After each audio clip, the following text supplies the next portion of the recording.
No, me parece que recalentó el motor. Te dije que no tendríamos que haber venido en auto hasta acá. Mariana, sí sabes que le tengo fobia al avión. Bueno, podríamos haber venido en micro entonces. Mariana, ¿sabes que le tengo fobia al micro? Hola, somos el matrimonio Moravia. Yo soy Mariana y acá el experto en autos es Enrique. Jeje.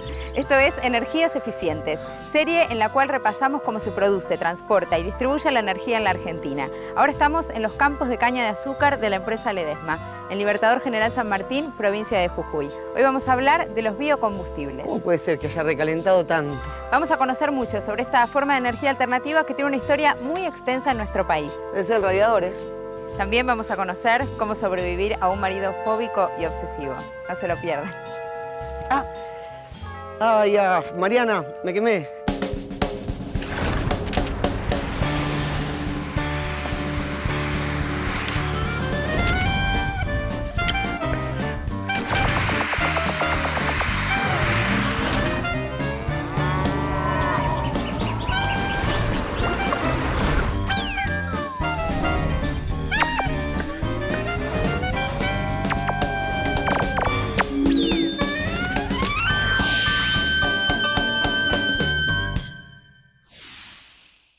Para empezar a hablar de esta forma de energía alternativa, primero tenemos que saber qué es un combustible. Quique.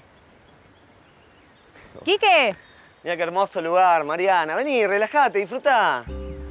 Un combustible es cualquier material que libera energía al quemarse. ¡Quique! Conocemos los combustibles sólidos, como el carbón o la madera, los líquidos, como la nafta o el gasoil, y los gaseosos, como el gas natural. Todos esos materiales combustibles existen en la naturaleza. Bueno, pero entonces, ¿cuál es la diferencia con los biocombustibles? Porque bio es un prefijo que viene de bios, palabra griega que significa vida. Sí, porque el petróleo, el gas y el carbón son combustibles que provienen de materia orgánica que está muerta hace siglos, fósil. En cambio, los biocombustibles son combustibles que están en estado sólido, líquido o gaseoso, cuyo origen es materia biológica reciente. A ver, Mariana, precisemos. Porque, ¿alguien no entendió? El petróleo, el carbón y el gas natural necesitaron millones de años para que su composición química sirviese como combustible. Surgen de las profundidades subterráneas y sabemos que no son renovables. En cambio, los biocombustibles se obtienen de vegetales, caña de azúcar, trigo, maíz o soja, y son renovables. Lo esencial que hay que saber de los biocombustibles es que pueden ser un complemento o una alternativa al uso de combustibles fósiles. Se usan para generar energía eléctrica, para calefaccionar, para cocinar. Pero lo que nos interesa ahora es el uso de biocombustibles para el transporte. El mundo se mueve con derivados del petróleo. ¿Se puede mover con biocombustibles? O sea, ¿podremos hallar un buen sustituto para el petróleo? Por eso, cuando veamos una plantación como esta, pensemos que de acá salen muchos productos y entre ellos una alternativa de energía muy provechosa. Hoy vamos a hablar de dos biocombustibles especialmente importantes, el bioetanol Y el biodiesel. El bioetanol y el biodiesel tienen en común que son generados a partir de materia biológica y pueden ser utilizados como combustible de automotores. Para que el bioetanol sirva como combustible de los coches que usamos en nuestro país, tiene que pasar por un proceso de deshidratación. El biodiesel se obtiene a partir de aceites vegetales o de grasas animales. Mientras que el bioetanol puede mezclarse con nafta para motores nafteros, el biodiesel se mezcla con gasoil y se usa en motores diésel. Los sustitutos para la nafta no son algo nuevo. El automóvil Ford T de comienzos del siglo XX estaba diseñado para funcionar con alcohol, pero el desarrollo de ese combustible se cortó de cuajo con la ley seca y la industria automotriz tomó el petróleo como estándar. Con la crisis del petróleo en los 70, vuelve a estar vigente la certeza de que el petróleo no es renovable. Nuevamente, se piensa en los biocombustibles como opción. Algunos países, como Brasil, adoptaron el alcohol como alternativa energética. Y en Argentina, por ejemplo, el plan Alconafta arrancó a fines de los 70 y consistió en fomentar el uso mezclado de alcohol y nafta. Posteriores bajas en el precio del petróleo y crisis fiscales hicieron que el proyecto se desmantelara, pero ahora el panorama es diferente. El alcohol que tiene el vino en ciertas... ¿Qué haces? ¿Qué es eso? Y es que el tema de hoy está muy relacionado con el alcohol, como te habrás dado cuenta. Sí, entonces... Y que podemos amenizar la charla disfrutando de una copa. Sírvase. Ay, el viejo y maravilloso vino. Exaltado por los poetas, bebido por los reyes, fuente de alegría e ¿Es inspiración. tempranillo? Sí, deben ser las 3:30. El alcohol que tiene el vino en ciertas proporciones, claro, es también llamado alcohol etílico o etanol. Si a 2 átomos de carbono les agregamos 6 átomos de hidrógeno y por último ponemos en medio de estos dos uno de oxígeno, ahí tenemos el alcohol, que también llaman alcohol fino, el etanol o el alcohol etílico. Varias formas de designar lo mismo. Bioetanol es el nombre del alcohol cuando proviene de materia viva actual. Cuando se lo obtiene, está compuesto por 95% de alcohol y 5% de agua. Para que sirva como combustible, conviene quitarle agua, esto es, deshidratarlo. El bioetanol combustible está compuesto por 99,4% de alcohol y solo 0,6% de agua.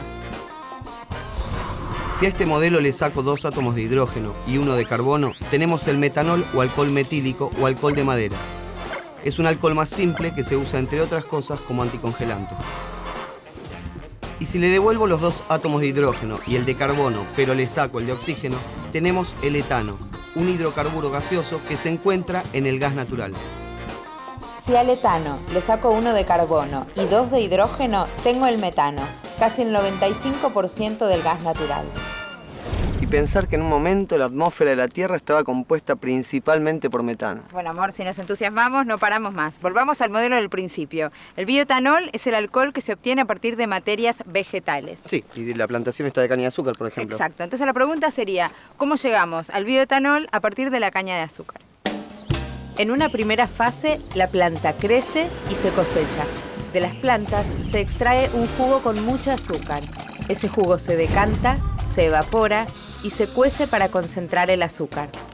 El azúcar se cristaliza y se separa de un líquido remanente, la melaza, que se fermenta para hacer alcohol. Es que el alcohol se obtiene de una fuente biológica renovable. Por eso el nombre de bioetanol. ¿Una copita más, mi amor? No, dijimos una sola. Pero bueno, el concepto está bien. A lo mejor, bueno, la última. Tenemos que ser más detallistas. Volvamos a esa fuente renovable, en este caso, la caña de azúcar. La caña, como cualquier vegetal, realiza el archiconocido proceso de la fotosíntesis. Como el nombre lo indica, fotosíntesis significa armar algo a partir de la luz. Las plantas capturan la energía solar, toman el dióxido de carbono de la atmósfera, el agua del suelo y de las lluvias. Con eso fabrican desde oxígeno hasta celulosa, glucosa y sacarosa.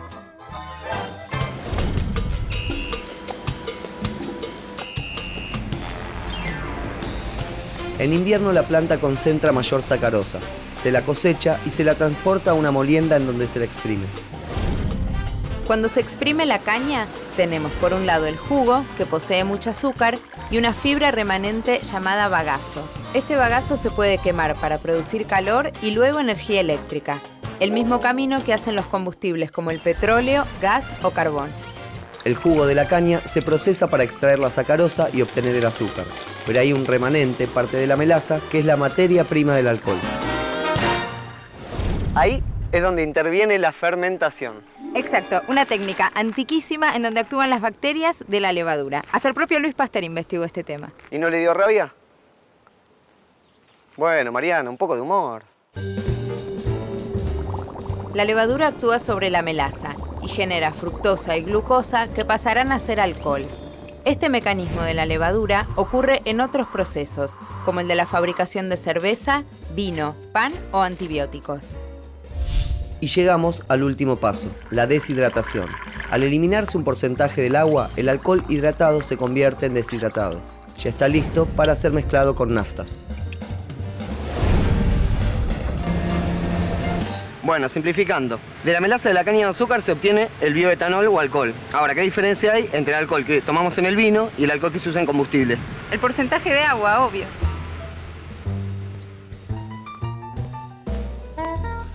El alcohol puro se llama alcohol absoluto y carece por completo de agua. El alcohol fino o alcohol medicinal tiene un 5% de agua. El alcohol bebible tiene un 50% de agua o más en las bebidas destiladas, como el whisky, el vodka o el ron, y entre un 96 y un 84% en cervezas y vinos. ¿Qué pasaría si intentamos mezclar alcohol con alto porcentaje de agua con nafta?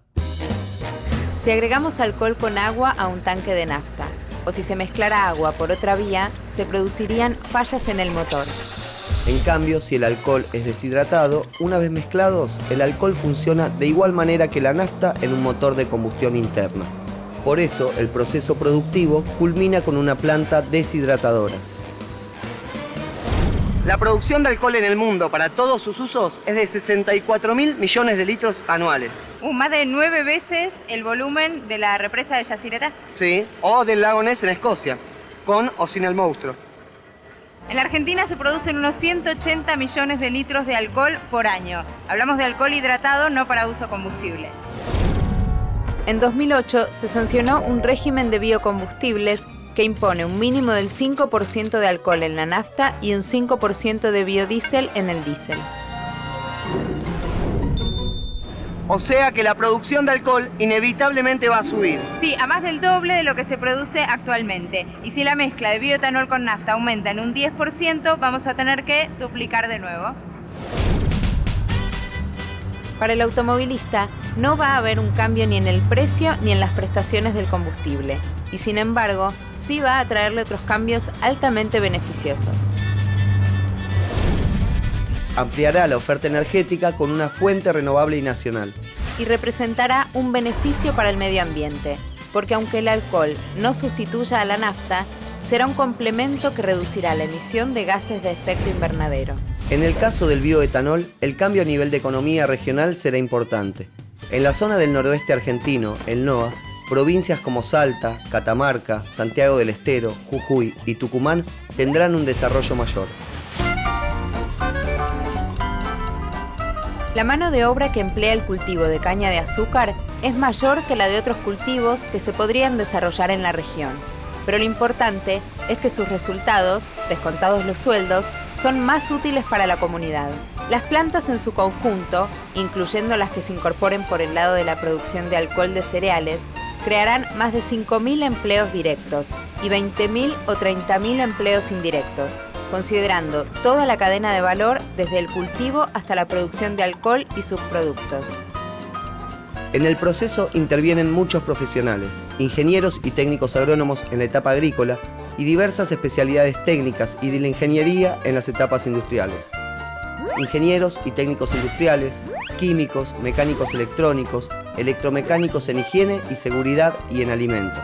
Y por cada uno de esos especialistas se necesita casi una decena de personas sin una formación profesional específica. Estamos ante una situación histórica que comparten con nosotros muchos países de buen desarrollo agropecuario. Los biocombustibles, que hace poco eran una idea loca, pasaron a ser hoy una solución obligatoria si queremos seguir disponiendo de energía para el transporte.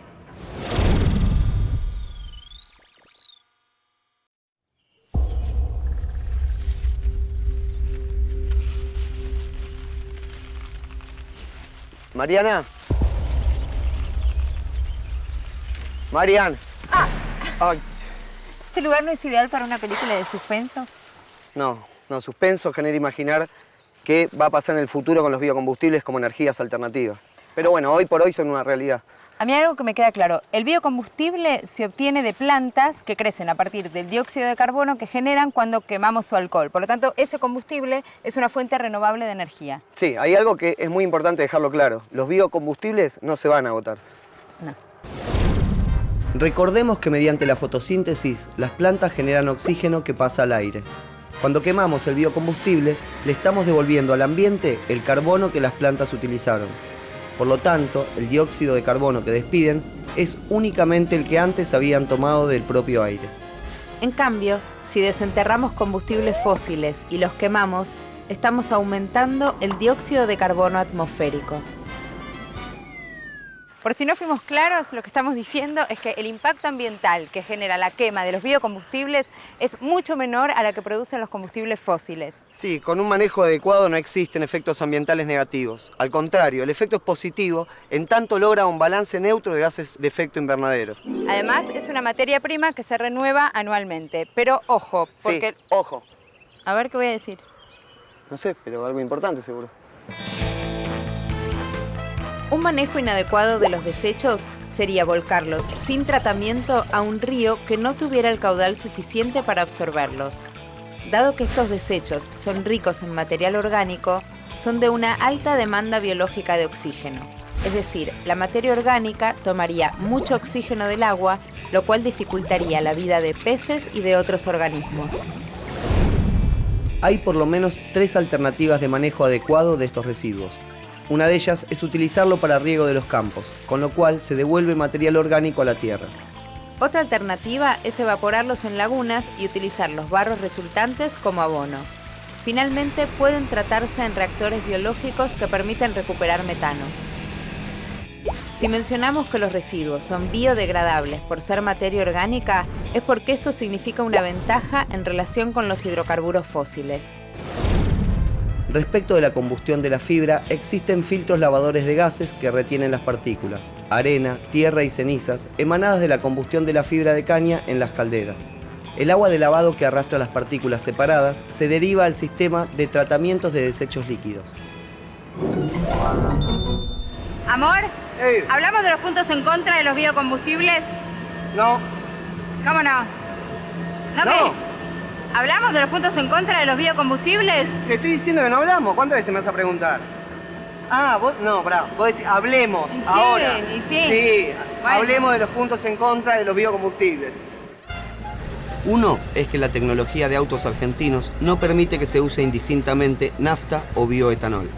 Un motor común de autos fabricados en Argentina y que tenga hasta 10 años puede funcionar con mezcla de hasta un 20% de bioetanol con 80% de nafta. De todos modos, es un escollo tecnológico que puede resolverse.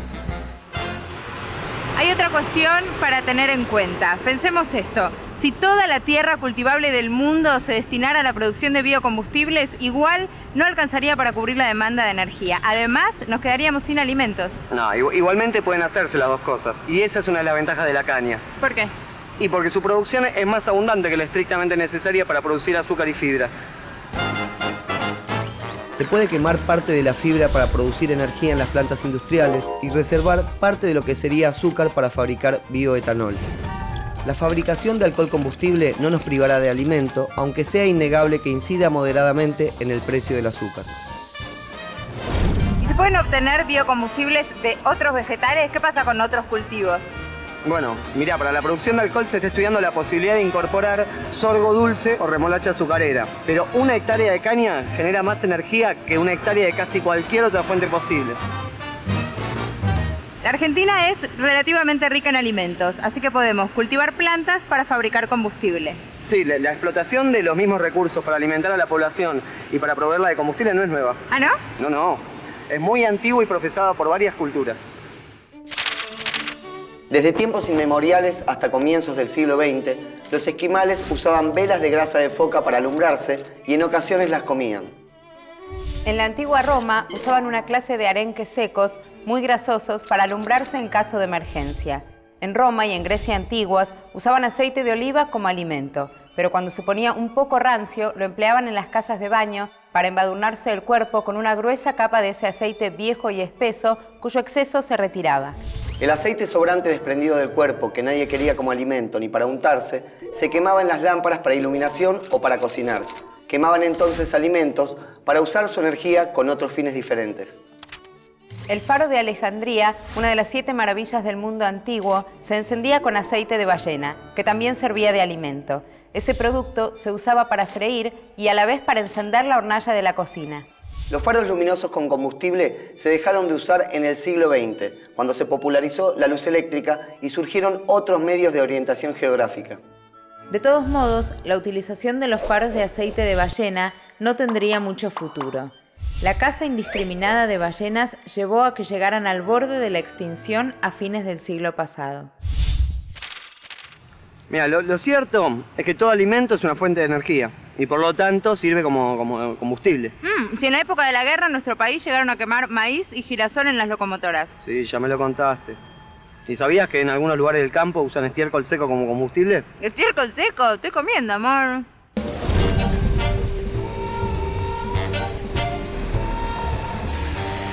Esos camiones deben usar diésel. Y lógicamente que hablando del diésel me vuelvo a acordar del biodiesel. Comparado con el bioetanol, también el método de obtención es diferente, ¿no? El del bioetanol ya lo conocemos. El del biodiesel, como señalamos al principio, se produce a través de la transformación de aceites vegetales o grasas animales. Por eso, una fuente puede ser la soja, que tiene un alto contenido de aceite, o el girasol. Otra diferencia con el bioetanol es que los subproductos son otros. En el caso del biodiesel, el principal es el glicerol, que concentrado y purificado se convierte en glicerina, producto que tiene miles de usos, desde alimentos hasta la producción de plásticos. Sí, y explosivos, porque no olvidemos que la glicerina con algunos agregados químicos da como resultado la nitroglicerina. Claro. Y la nitroglicerina empastada con arcilla no es ni más ni menos que la dinamita. Y pensar que Alfred Nobel inventó la dinamita para usarla en minería y cuando vio cómo se usaba en la guerra, decidió donar toda su fortuna para la creación de un premio a la creatividad beneficiosa, a los avances y a la paz. Le agarró el complejo de Frankenstein. ¿Qué es eso? ¿Y cuántos científicos en la historia habrán pensado que crearon un monstruo que después no pudieron dominar? ¡Ay, qué profundo! Me encanta. Oh, Marianita, qué viaje nos espera ahora, ¿eh? Sí, encima el estéreo del auto que no anda. ¿Y ahora qué hacemos? No sé, ¿jugamos al veo veo? Bueno, dale. Veo veo. ¿Qué ves? Un consejo. ¿Qué consejo? Un consejo sobre el uso del auto, que tiene que ver con el uso eficiente del combustible. Porque no te olvides que la nafta, como es un derivado del petróleo, algún día se va a agotar. ¿De qué color? Tenga su auto en buenas condiciones. Un motor a punto y neumáticos con la presión indicada mejoran la eficiencia de combustible. Si los neumáticos están tibios después de unos kilómetros de marcha, ese calor se está perdiendo a expensas del combustible cargado. Maneje con prudencia. Si conduce a menor velocidad y acelera suavemente, reducirá el consumo de combustible, además de reducir la probabilidad de accidentes. Dejar encendido el motor del auto innecesariamente es como dejar prendido un artefacto eléctrico que no se está usando. Otro uso ineficiente de una fuente de energía. La vieja costumbre de dejar siempre encendidos los motores de los camiones y de los micros gasoleros. Eso gasta combustible, genera humo, hace ruido y gasta las partes mecánicas.